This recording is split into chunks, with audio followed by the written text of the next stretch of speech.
Hey, so if you're missing reminders, getting too many notifications, or just want better control over your schedule alerts, yeah, Google Calendar notifications can be fully customized.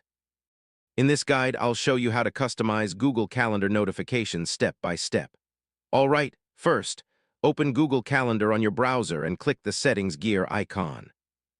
Now scroll to Event Settings, where all notification preferences are stored. Here you can set default reminders, like notifications 10 minutes, 1 hour, or 1 day before an event.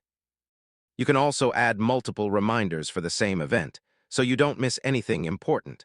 Select whether you want pop-up notifications or email alerts depending on how you prefer to be reminded.